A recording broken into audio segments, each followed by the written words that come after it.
அஸ்ஸலாமு அலைக்கும். உங்கள் மீது சாந்தியும் சமாதானமும் உண்டாகட்டும். இன்றைய காலை பொழுது உங்கள் அனைவருக்கும் இனிய பொழுதாக அமைய எல்லாம் வல்ல இறைவனை பிரார்த்தித்தவனாக இன்றைக்கும் கோயத்துடைய பல முக்கியமான செய்திகளை பற்றி தான் பார்க்க போகிறோம். வீடியோவை கடைசி வரைக்கும் பாருங்க.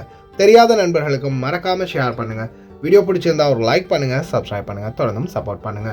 கோயத்துடைய தினார் மதிப்பும் உள்ளதா பார்த்தலாம். இலங்கைக்கான ரூபாயில் ஒரு தினாரின் மதிப்பு 976 ரூபாய் 562 சதமாக உள்ளது. இந்தியாவின் ரூபாயில் ஒரு தினாரின் மதிப்பு 270 ரூபாய் 77 சதமாக உள்ளது. இது அல்முல்லா எக்ஸ்சேஞ்சுடைய அப்ளிகேஷன் ஆன்லைன் ரேட் ஆகும். அல்முல்லா எக்ஸ்சேஞ்ச் ஜெமியாக்கள் உள்ள மெஷின் ரேட்டை பார்த்தரலாம்.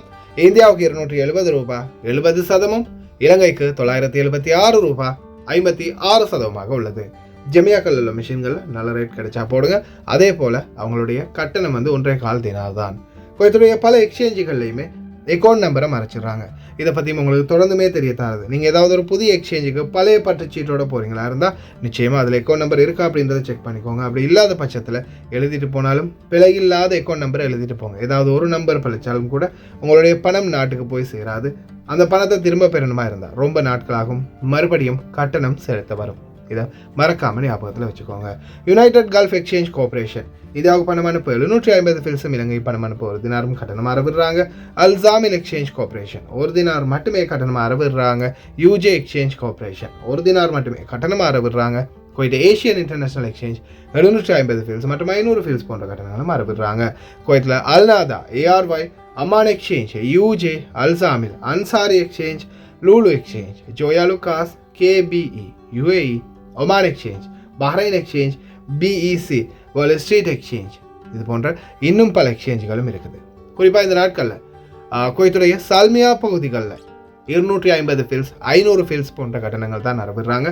UJ exchange, ARY, Al Nahda, Aman exchange, இது போன்ற பல எக்ஸ்சேஞ்சுகளில். அதே போல் குவைத்துடைய வெளிநாட்டவர்கள் அதிகமாக புழங்கக்கூடிய பகுதி கைதான், ஜிலிப் ஷோக், ஃபேஹீர், குவைத் சிட்டி, சால்மியா, ஹவாலி, இந்த மாதிரியான பல பகுதிகள்லையுமே ரேட் கொஞ்சம் அதிகமாக இருக்குது. அதே மாதிரி கட்டணமும் கம்மியாக தான் இருக்குது. இலங்கையை பொறுத்த வரையில் 984 ரூபாய் 982 ரூபாய் வரைக்கும் வழங்குறாங்க. ARY, UJ exchange, Al Nahda, Aman exchange. அதே போல தான் இந்தியாவுக்கும் 271 ரூபாய் 500 சதம் வரைக்கும் வழங்குறாங்க. முடிந்த வரைக்கும் இது போன்ற நல்ல எக்ஸ்சேஞ்சுகளில் உங்களுடைய கஷ்டப்பட்டு உழைக்கக்கூடிய சம்பள பணத்தை அனுப்புங்க. குவைத்துடைய தங்க விலையை பார்த்தரலாம். 1 கிராம் 18 கேரட் தங்கத்தின் விலை 17 தினார் 582 ஃபில்ஸ். 1 கிராம் 21 கேரட் தங்கத்தின் விலை 20 தினார் 512 ஃபில்ஸ். 1 கிராம் 22 கேரட் தங்கத்தின் விலை 22 தினார் 750 ஃபில்ஸ்.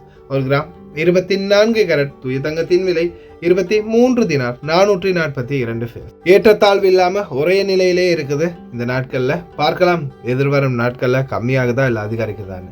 நாட்டுக்கு போக தயார் நிலையில் இருக்கிறவங்க இந்த நாட்களில் தங்கம் விலை கொடுத்து வாங்குங்க. மற்றும்படி கொஞ்ச நாள் கழிச்சு தான் போகிறீங்கன்னா பொறுமையாக இருங்க, பார்க்கலாம். அக்காமா இல்லாத பதிவு செய்தவர்கள், அதே மாதிரி பதிவு செய்ய தயார் நிலையில் இருக்கிறவங்க, இலங்கை தூதரகத்தின் கடைசி நாள் நாளைய தினம். இன்னைக்கு 29, நாளைக்கு 30.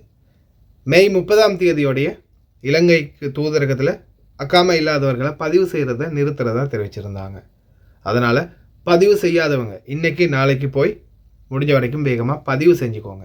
அதே மாதிரி பதிவு செய்தவர்கள் முடிந்த வரைக்கும் வேகமாக சென்று உங்களுடைய ஒயிட் பாஸ்போர்ட்டை கலெக்ட் பண்ணி உங்களுடைய மற்ற வேலைகளை சீக்கிரமாக முடிச்சுக்கோங்க.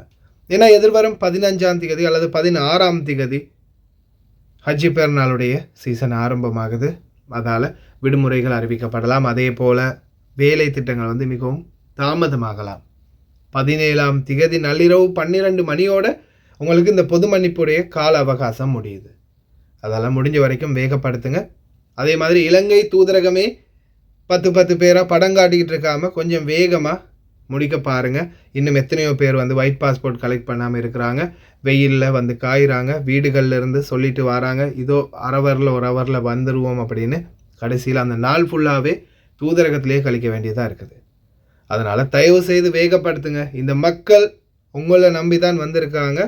அதுக்கப்புறமா ஒயிட் பாஸ்போர்ட் எடுத்துகிட்டு போன பிறகு ஏதாவது பிரச்சனைனா இங்கே வராதிங்க அப்படின்னு சொன்னீங்கன்னா அதுக்கப்புறம் அவங்க இங்கே இந்தியா தூதரத்துக்கு இல்லாட்டி பங்களாதேஷ் தூதரத்துக்காக போவாங்க. அதனால் தயவு செய்து ஏதாவது பிரச்சனை இருந்தாலும் தலையிட்டு அவங்களுடைய பிரச்சனைகளை முடித்து வைத்து தாயகம் அனுப்பக்கூடிய முயற்சிகளை துரிதப்படுத்துங்க. அன்னைக்கே நீங்கள் இந்த கிளியர் பண்ணுறதை விட்டுட்டு ஃபேஸ்புக்கில் போடுறதை விட்டுட்டு அவங்க கையில் கொடுத்துருந்தா அவங்களாவது செஞ்சுட்டு போயிருப்பாங்க. கடைசியில் நடுநிலைமையில் நிற்கிறது இந்த அப்பாவி மக்கள். தயவு செய்து வேகப்படுத்துங்க. இந்த மக்களை தாயகம் அனுப்புறதுக்குரிய முயற்சிகளை விரைவிலேயே எடுங்க. வானிலை ஆய்வாளர் பெதரல் அமீரா இன்ஷா அல்லாஹ் எதிர்வரும் 16ஆம் திகதி ஹஜ் பெருநாளுடைய முதல் நாளாக இருக்கும் அப்படின்னு தெரிவிச்சிருக்கிறாரு. பார்க்கலாம். ميلاد هلال ذو الحجة لهذا العام 2024 راح يولد الهلال في 6/6 مع اقترانه من الشمس، وهو دخوله في المنطقة اللي بيننا وبين الشمس، فندخل في الشهر العربي فلكيا، ويكون غرة ذو الحجة في 7/6، وفي 15/6 وقفة عرفات بإذن الله تعالى، وفي 16/6 أول أيام عيد الأضحى المبارك فلكيا بإذن الله تعالى. டிஜிட்டல் ஃபாலோ அப் மையம் கல்வி அமைச்சரின் தலையீட்டில் நேற்றைய தினம் பொது நிர்வாகத்தின் அலுவலகத்தில் திறக்கப்பட்டது. அனைத்து துறைகள், பிராந்தியங்கள் மற்றும் பள்ளிகள் பணி நடைமுறைகளை பின்பற்றுவதற்கான ஒரு முக்கிய மையமாக தெரிவிக்கப்பட்டுள்ளது. அதேபோல கல்வி முறையின் செயல்திறனை மேம்படுத்துகிறது மற்றும் மேற்பார்வை மற்றும் தகவல் தொடர்பு வழிமுறைகளை உருவாக்க நவீன தொழில்நுட்பங்களை பயன்படுத்துவதாகவும் தெரிவித்திருக்கின்றார்கள். குறிப்பாக எதிர்வரும் சில நாட்களுக்குள்ள பாடசாலைகளுக்குரிய விடுமுறை அறிவிக்கப்பட்டோம். ஏன்னா ஆரம்பமாகுது ஃபைனல் எக்ஸாம் 12th. இது பார்த்திங்கன்னா இந்த எக்ஸாம் முடிஞ்சதுக்கு அப்புறமா கிட்டத்தட்ட 48,000 பேர் போன வாட்டி நான் தெரிவிச்சிருந்தேன்.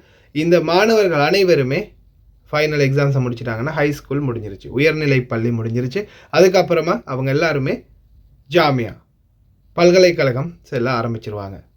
சில வீடுகளில் வாகனம் ஒன்று எக்ஸ்ட்ராவாகும், இல்லை சில வீடுகளில் ஒரு ஆள் குறையும். வெளிநாடுகளுக்கு படிக்க போனாங்கன்னா ஒரு ஆள் குறைஞ்சிடும், அப்படி இல்லைன்னா வாகனம் கம்மியாயிரும். அதே போல் பாடசாலை எல்லைக்குள்ள சிக்னல் ரொம்ப கம்மியாக தான் இருக்கும், ஏன்னா ஜாமர் வச்சிருக்கிறாங்க. படையெடுப்பில் எஞ்சியிருந்த ஒரு கன்னிவெடி வெடித்ததால் சால்மி பகுதியில் ஒரு பங்களாதேஷ் நாட்டவர் உயிரிழந்த சம்பவம். தொழிலாளரின் மரணம் மிகவும் வேதனைக்குரிய விடயம். தயவு செய்து கவனம். பாலைவன பகுதிகளில் சுற்றி திரிகிறவங்க, பாலைவன பகுதிகளில் ஆடு மேய்ப்பவர்கள், ஒட்டக பண்ணைகளில் வேலை செய்கிறவங்க, பண்ணைகள் மற்றும் தோட்டங்களில் வேலை செய்யக்கூடியவங்க, ஏன் விடுமுறைக்காக பாலைவனங்களை சுற்றி பார்க்க போகிறவங்க, குடும்பங்களோட போகிறவங்க, நண்பர்களோட போகிறவங்க தயவு செய்து ரொம்ப கவனம். ஏன்னா ஈராக் யுத்த காலத்தில் புதைக்கப்பட்ட இன்னும் எத்தனையோ கன்னிவெடிகள் இன்னும் மீதம் இருக்குது அப்படின்னு தான் தெரிவிக்கிறாங்க. அதால் தயவு செய்து ரொம்ப கவனம். போன வாட்டியும் ஒருத்தர் உயிரிழந்திருந்தார், அதுக்கு முன்னாடியும் ஒரு நபர் உயிரிழந்திருந்தார், இப்போ மறுபடியும் பங்களாதேஷ் நாட்டவர். தயவு செய்து ரொம்ப கவனமாக இருங்க. அடுத்ததாக இன்னொரு மிக முக்கியமான தகவல். ஃபாஹில் பகுதிகளில் ஏஜென்ட் ஒருவருக்கு எதிராக குவைத்தி மாமா வீடியோ ஒன்றை வெளியிட்டிருக்கிறாங்க. பணிப்பெண் அலுவலகத்தில் மிகப்பெரிய மோசடிக்கு நாங்கள் உள்ளாகிறோம். பணிப்பெண்கள் வேண்டுமானால் 700 தினார் ஒப்பந்தத்தில் கையெழுத்திடவும், அது மட்டுமல்லாது ரசீது இல்லாமல், பில் இல்லாமல் 400 தினார் முன்பணம் எங்களுக்கு செலுத்த வேண்டும். மொத்த தொகை 1100 தினார். வணிக மற்றும் வர்த்தக அமைச்சகம், உள்துறை அமைச்சகம் இதை நீங்கள் வன்மையாக கண்டிக்க வேண்டும். இது சம்பந்தமான மேலதிக தகவல்களையும் வெளியிட்டிருக்கிறாங்க. வீடியோ காட்சியை நீங்களே பாருங்கள். إلى معالي وزير الداخلية وزير الشؤون الشيخ فهد اليوسف وزير الشؤون، يتعرض المواطنين إلى نصب واحتيال من بعض المكاتب موجودة في فحيحيل، في مكتب يوقعنا على عقد مسترجعة 700 دينار ويأخذون من عندنا 1100، وخذت 400 دينار مقدم وما تبي تعطيني فيهم وصل طبعا، وتجيب لك عقد تبي توقعك على 700 دينار وتقول لك بس الاتفاق الحقيقي بيني وبينك 1100. وطبعا الوضع سبهلله ولا خايفين ولا شيء. فالحين انا ندائي الى وزير الداخلية فهد اليوسف والى وزيرة الشؤون امثال الحويلة، يجب معاقبة ومحاسبة هذه المكاتب، والرقم والمكتب والاسم موجودين. احموا المواطنين من هؤلاء المفسدين واللي يستغلون حاجة الناس. معكم وداد حبيب. இந்த கொள்ளக்கார கும்பல் ஆட்கடத்தல் கும்பல்கிட்ட இருந்து எப்போதான் நம்மளுடைய வெளிநாட்டு தொழிலாளர்கள் விடுதலை பெற போகிறாங்கன்னு தெரியல. சாதாரணமாக ஒரு 300-400 தினார்லேயே ஒரு பணிப்பெண்ணை இந்த நாட்டுக்குள்ளே கொண்டு வந்துடலாம். இதுக்கு முக்கியமாக எங்களுடைய தூதரகங்கள், குறிப்பாக தூதரகங்களுடைய தலையீட்டில் இந்த அரபு நாடுகளுக்கு வெளிநாட்டுக்கு வேலைக்கு வரக்கூடிய தொழிலாளர்களை கொண்டு வந்தாங்கன்னா நிச்சயமாக பண செலவும் கம்மியாகும். அதே மாதிரி தொழிலாளர்களுடைய பிரச்சனைகளும் விரைவில் தீர்க்கப்படும். அநீதிகள் இழைப்பது மிகவும் குறையும். ஏன்னா இந்த ஏஜெண்ட்டுகள் என்ன பண்ணுவாங்கன்னா வேலைக்கு போட்டுருவாங்க. அதுக்கப்புறமா இந்த பணத்தை எப்படியாவது தக்க வச்சுக்கணும், அதில் பாதியை தான் அவங்களுக்கு கொடுக்கணும், தொழிலாளரையும் திருப்பி எடுத்துக்கணும் அப்படின்ற சில பிளானிங்கில் என்ன பண்ணுவாங்க, 6 மாதம் வெயிட் பண்ணுங்கள், 6 மாதம் கழித்து வண்டி அனுப்புகிறோம், தப்பி ஓடி வந்துடுங்க. அதுக்கப்புறமா தொழிலாளர் வந்துட்டார், வந்து பாதி பணத்தை வாங்கிட்டு போங்க. அதுக்கப்புறமா மறுபடியும் அதே அமௌண்ட்டுக்கு இந்த பணிப்பெண்ணை விற்கிறது. உண்மையிலே இது மிகப்பெரிய ஒரு மோசடி நடக்குது. நிச்சயமாக விரைவில் இதற்கு ஒரு நடவடிக்கை குவைத்துடைய உள்துறை அமைச்சகம் எடுக்கும். அதே போல் எங்களுடைய தூதரகம் ஏஜெண்டுகளுக்கு தூரிகை அடிக்காமல் இவங்களை கண்டித்து இந்த தொழிலாளர்களுக்கான நன்மைகளை நடைமுறைகளையும் வழிவகுத்து கொடுத்தாங்கன்னா நிச்சயமாக தொழிலாளர்களும் நிம்மதியாக இருப்பாங்க. அதே போல் இந்த பெரிய அளவான பணம் வாங்குறது, அதுக்கப்புறமா தொழிலாளர்களுக்கு ஏதாவது பிரச்சனை நாட்டுக்கு போகணும் அப்படின்னா 10 லட்சம் கொடு, 15 லட்சம் கொடுன்னு மிரட்டுறது. ஒரு 200, 300, 400 தினாருக்குள்ள தொழிலாளர்களை கொண்டு வரதுக்குரிய முயற்சி எடுத்தால் ஏதாவது பிரச்சனைனாலும் ஒரு 3 மாதம் 4 மாதம் வேலை செஞ்சு அந்த காசை கொடுத்துட்டு சரி குவைட்டுக்கு போய் சேர்ந்துருவாங்க. ஆனால் 5 லட்சம் 10 லட்சம் 20 லட்சம்னு இந்த கொள்ளை அடிக்கிற ஏஜென்ட்களால் தான் தொழிலாளர்கள் இன்னும் கஷ்டப்படுறாங்க. இன்று காலை 10 மணிக்கு அல்ஷூர் எண்ணெய் வளாகத்தில் நடைபெறும் அல்ஷூர் சுத்திகரிப்பு நிலையத்தின் முழு செயல்பாட்டுக்கான உத்தியோகபூர்வ கொண்டாட்டத்தில் ஷேக் அமீர் மெஷால் அஹமத் அல் ஜாபர் அல் சபா அவர்கள் அனுசரணை வழங்குவார்.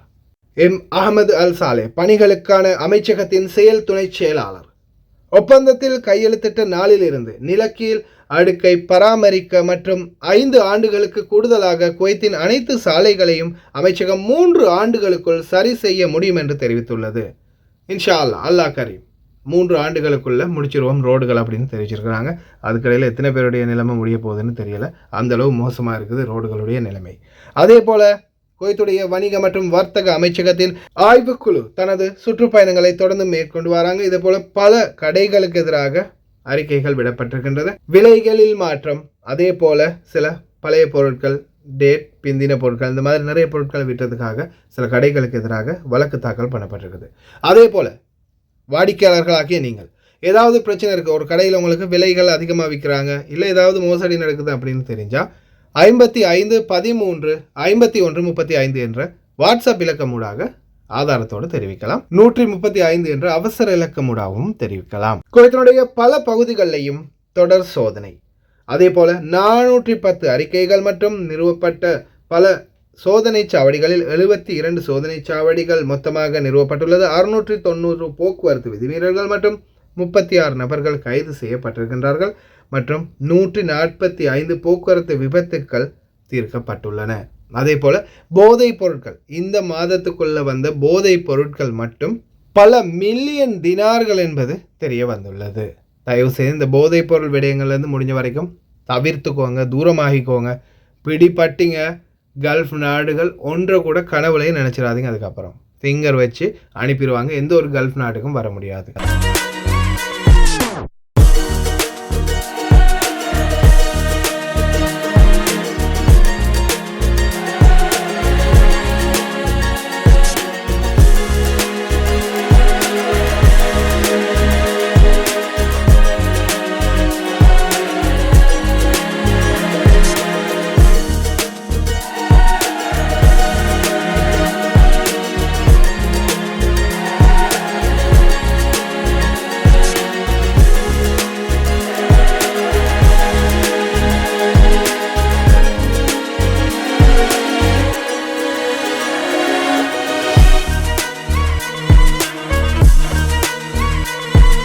ஷுவைக் இண்டஸ்ட்ரியல் பகுதிகளில் நேற்றைய தினம் 28 மே மாதம் மறுபடியும் ஆரம்பிச்சிருக்கிறாங்க சோதனை சுற்றுப்பயணத்தை.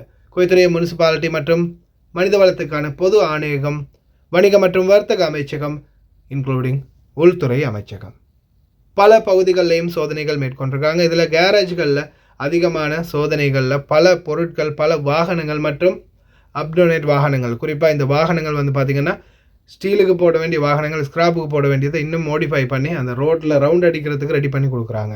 அது எல்லாத்தையுமே கைப்பற்றிருக்கிறாங்க. அதே மாதிரி சில தொழிலாளர்கள் காதிம் வீசா, அதே மாதிரி ஷூன் வீசாவில் வெளியில் வேலை பார்க்குறவங்க, அக்காமா இல்லாதவங்க இப்படின்னு பலருமே கைப்பற்றப்பட்டிருக்காங்க உள்துறை அமைச்சகத்தால். தயவு செய்து ரொம்ப கவனமாக இருங்க. இந்த நாட்களில் அதிகமான சோதனைகள் இனிமேல் ஷுவைக் இண்டஸ்ட்ரியல், அம்கரா இண்டஸ்ட்ரியல், சால்மி இண்டஸ்ட்ரியல், ஃபேஹில், ஷார்க் இந்த மாதிரி பல இண்டஸ்ட்ரியல் பகுதிகளில் தொடர்ந்தும் சோதனைகள் வரலாம். தயவு செய்து ரொம்ப கவனமாக இருங்க. வெளியில் அக்காமா அடித்து வேலை செய்கிறவங்க தான் அதிகமாக பிடிபடுவீங்க. காதிமில் வெளியில் வேலை செஞ்சு பிடிப்பட்டால் என்ன சட்டம் அப்படின்றத போன நாட்களே தெரிவிச்சிருக்கிறேன். ரொம்ப கவனம். அதே மாதிரி பொது தீயணைப்பு படை மற்றும் மீட்பு காவல் படை குவைத்துடைய பல பகுதிகளையும் தொடர்ந்துமே தீ விபத்துக்களை சந்தித்ததாக தெரிவிச்சிருக்கிறாங்க. அது சம்பந்தமான ஒரு முக்கிய சந்திப்பு ஒன்றையும் நேற்றைய தினம் மேற்கொண்டிருந்தாங்க. இந்த சூழலில் குவைத்துடைய பல பகுதிகளிலுமே பார்த்திங்கன்னா தொடர்ந்தும் தீ விபத்துக்கள் பதிவாகிய வண்ணமே இருக்குது. இந்த சூழலில் தயவு செய்து ரொம்ப கவனமாக இருங்க. இனி எதிர்வரும் நாட்களில் சூடு காலம் ஆரம்பிக்கிறதால ரொம்ப அதிகமான தீ விபத்துக்கள் பதிவாக வாய்ப்பு இருக்குது. வாகனங்களில் போகும்போது தயவு செய்து சிகரெட் பிடிச்சிட்டு வெளியில் வீசாதீங்க. ஏன்னா ரொம்ப காஞ்சி போய் சூடோடு இருக்கிற இந்த வெப்பத்தில் இருக்கிற சில பொருட்கள் சடனாகவே தீ பிடிச்சிடும். அதே போல் இன்னொரு முக்கியமான விடயம் என்னென்னு பார்த்தீங்கன்னா, இந்த வீடுகளில் வேலை செய்யக்கூடியவங்க, கிச்சன்களில் குறிப்பாக ஹோட்டல்களில் இருக்கலாம், கடைகளில் இருக்கலாம், இந்த மாதிரி கிச்சன்களில் வேலை செய்யக்கூடியவங்களும் தயவு செய்து ரொம்ப கவனம். வாகனங்களுக்குள்ள lighter, body spray, mobile phone, battery இந்த மாதிரி பொருட்களும் வைக்காதீங்க. அதே மாதிரி படகுகளிலும் கூட பெட்ரோல், டீசல், லைட்டர் இந்த மாதிரி பொருட்கள் வைக்காதீங்க. ரொம்ப கவனம். கத்தார் நாட்டின் போக்குவரத்து துறை உள்துறை அமைச்சகம் 50% தள்ளுபடி வழங்கியிருக்கிறாங்க. என்னடா இது 50% தள்ளுபடி? எதுக்கு தெரியுமா? குடியிருப்பாளர்கள் மற்றும் குடிமக்களுக்கு மற்றும் பார்வையாளர்கள், வளைகுடா ஒத்துழைப்பு கவுன்சில் நாடுகளின் குடிமக்களுக்கு அவர்களுடைய போக்குவரத்து விதிமீறல்களில் இருந்து 50% தள்ளுபடி. எதிர்வரும் ஜூன் 1 முதல் எதிர்வரும் ஆகஸ்ட் 31 வரை. இது வந்து பார்த்திங்கன்னா இப்போ சாதாரண ஒரு 50 ரியால் அபராதம் இருக்குன்னா 25 ரியால் தான் அபராதம் கட்டணும். பாதிக்கு பாதி கழிச்சிருவாங்க. இதே 1000 ரியால் அபராதம் இருந்தால் 500 ரியால். எதிர்வரும் ஆகஸ்ட் 31 வரைக்கும் இந்த தள்ளுபடி இருக்கும் அப்படின்னு தெரிவிச்சிருக்கிறாங்க. பரவாயில்லையே, கத்தார் ராஜ்யம் இந்த மாதிரி ஒரு வேலையை செஞ்சுருக்கிறாங்க. நல்ல விடயம்தான். அதே போல் இன்னொரு மிக முக்கியமான தகவல், ஓட்டுநர்களே சிக்னல் லைட்டில் நீங்கள் போகும்போது, டிராஃபிக் சிக்னலில் போகும்போது யூடேர்ன் இருக்குதா இல்லையா, யூடேர்ன் அடிக்கலாமா, அந்த இடத்துல லெஃப்ட்டு கட் பண்ணலாமா இல்லையா, இந்த மாதிரி சில விடயங்களை கவனிச்சுக்கோங்க. அதே மாதிரி இப்போ இந்த வீடியோவை பாருங்கள். ஒரு நபர் வண்டி எப்படி நிப்பாட்டி வச்சுருக்கிறாருன்னு. நேராக நின்று அந்த பக்கம் போகணும். ஆனால் அவர் என்ன பண்ணுறாருன்னா ரெட் சிக்னலில் நிற்கிறார். எப்படின்னு பாருங்கள், க்ரோஸில் போயிட்டுருக்கிறாரு. ரொம்ப கவனமாக இருங்க. கேமராக்கள் செக் பண்ணும். அதே மாதிரி இந்த மாதிரி நபர்களும் வீடியோ எடுத்து அனுப்புவாங்க. விதிமீறல்கள் பண்ணாதீங்க. அதே போல் சில பகுதிகளில் வியாபார தலங்கள், கடைகளுக்கு முன்னால் அரச நிலங்கள், சாதாரணமாக உங்கள் வீட்டு வாசல், உங்கள் வீட்டு பார்க்கினா ஓகே. அதை தாண்டி கடைகள், வியாபார தலங்கள், மார்க்கெட்கள், அதே மாதிரி அப்பார்ட்மெண்ட்களுக்கு முன்னாடி இருக்கக்கூடிய வெற்றிடங்கள், இந்த மாதிரி இடங்களில் நில ஆக்கிரமிப்பு பண்ணுறது சட்டப்படி குற்றம். இந்த மாதிரி கம்பிகளை வச்சு என்னுடைய பார்க்கிங் இது, நான் மட்டும் தான் வண்டி போடுவேன் அப்படின்னு எல்லாம் பிளாக் பண்ணி வச்சிங்கன்னா வந்து ஃபைன் போட்டு போயிடுவாங்க பெலதியாவில். ரொம்ப கவனம். அதே போல் வாகன ஓட்டுநர்களே, வாகனம் நிறுத்தும் போது இன்னொரு வாகனத்துக்கு இடையூறு இல்லாமல் நிறுத்திக்கோங்க. அந்த வாகனம் கதவு திறக்கக்கூடிய அளவுக்கு கேப் வச்சுக்கோங்க. அப்படி இல்லாத பட்சத்தில் அபராதம் ஆன்லைன்லேயே வரும். ரொம்ப கவனம். عندي تساؤل بسيط، اللي يجي يوقف بهذه الطريقة، شوفوا متخيلين المسافة؟ والله إني ما أقدر أدخل هنا. كيف المفروض إني أنا أركب سيارتي؟ هل أستناك لين تخلص مشاويرك وتطلع حضرتك وتطلع السيارة؟ كيف المفروض إني أنا أدخل؟ تخيلوا، شوفوا ما أقدر أفتح الباب. كيف؟ وشوفوا من ورا عشان تصدقون، والله العظيم ما يمديكم تدخلون. ضيق ضيق ضيق. الحين مالي إلا أدخل من هنا وأنط جوا سيارتي على الكرسي الثاني. طب كيف لو أنا دبة؟ إيش بسوي؟ أقعد استناك وين لين تجي؟ شيء صراحة غريب بالله. كيف التصرف المناسب مع شخص زي كذا يجي يقفل على الناس ويمشي ولا هم أحد؟ يا الله، مستحيل. كيف بنط؟ أوف، بعد جهد أقسم بالله تمصعت وأحس إني انكتمت عورني كتفي من النطة. يعني شوفوا سيارته كيف لازقة في سيارتي. صراحة شيء مستفز. ها شوفوا. கடைசியில் ஒரு மாதிரியாக தட்டு மாதிரி ஏறிட்டாங்க. சரி, ரொம்ப கவனம் ஓட்டுநர்களே. அடுத்ததா ஃபஹீல் அதிவேக சாலை. ரொம்ப மோசமான ஒரு ஆபத்தான வீதியாக உருவாகி இருக்குது. இப்போ ஃபஹீல் அதிவேக ரோடு. தயவு செய்து ரொம்ப கவனம் ஓட்டுநர்கள். பாருங்க நிலைமையை. السلام عليكم. اليوم ثلاثاء الموافق 28/5/24. هذا خط الفحيحيل باتجاه الكويت. هذا مينا عبد الله هني. هاي المصانع هني مينا عبد الله. هاي الحفرة صار لها يمكن ولا فوق السنة. اشغال. يبقى وينكم ما تصلحون الحفرة هذه كسرت سيارات الناس. في هذه وفي قبلها بعد واحدة هناك اغزر من هذه وفي جدام بعد 2. متى تصلحونهم ان شاء الله يا وزارة الاشغال؟ سيارات الناس تكسرت ما يصير. 3 வருடத்தில் முடிச்சிருவோம் அப்படின்னு சொல்கிறாங்க பொதுப்பணித்துறை. ஆனால் அந்த 3 வருடத்துக்குள்ள எத்தனை பேருடைய சம்பளம் பறிப்போகும், எத்தனை பேருடைய உயிர் பறிப்போகும் அப்படின்னு தெரியல. ஏன்னா அந்த அளவு அதிகமான வீதிகள் டேமேஜ் ஆகி இருக்குது. மொத்த குவைட்டையுமே வீதிகளை புனர் நிர்மாணம் பண்ணி அனைத்து ரோடுகளையும் சரி பண்ணி எடுக்கணும்னா நான் நினைக்கிற வகையில் 30 வருடம் போனாலும் முடியாது போல். பார்க்கலாம் இன்ஷா அல்லாஹ் எதிர்வரும் நாட்களில் வேகமாக செயல்படுறாங்களா அப்படின்னு. அதே போல் ஓட்டுநர்களே ரொம்ப கவனம் வீதிகளில் போகும்போது. அக்காமா இல்லாதவர்களே முடிந்த வரைக்கும் வேகப்படுத்துங்க. ஏன்னா இந்த நாட்களில் உங்களுக்கு வந்து கடைசி கெடு இலங்கை தூதரகத்தை பொறுத்தவரையில் 30ஆம் தேதி வரைக்கும். இந்திய தூதரகம் எந்த ஒரு கெடுவுமே வழங்கலை. ஏன்னா அவங்க வந்து ஆரம்பத்துலேருந்து இன்றைக்கு வரைக்கும் ஒயிட் பாஸ்போர்ட்டை ரெடி பண்ணி கொடுத்துக்கிட்டே இருக்கிறாங்க. நீங்கள் போங்க சீலை வைங்க போங்க. இலங்கை தூதரகம் தான் சும்மா பொய்ப்படம் காட்டி கடைசியில் மக்களை அலைய வச்சுருக்கிறாங்க. முடிஞ்ச வரைக்கும் வேகப்படுத்துங்க அக்காமா இல்லாதவர்களே. கடைசி வரைக்கும் பார்த்து எல்லாருக்குமே ரொம்ப நன்றி. தெரியாத நண்பர்களுக்கும் மறக்காமல் ஷேர் பண்ணுங்கள். வீடியோ பிடிச்சிருந்தா ஒரு லைக் பண்ணுங்கள், சப்ஸ்கிரைப் பண்ணுங்கள். இன்னொரு நல்ல வீடியோவில் சந்திக்கலாம்.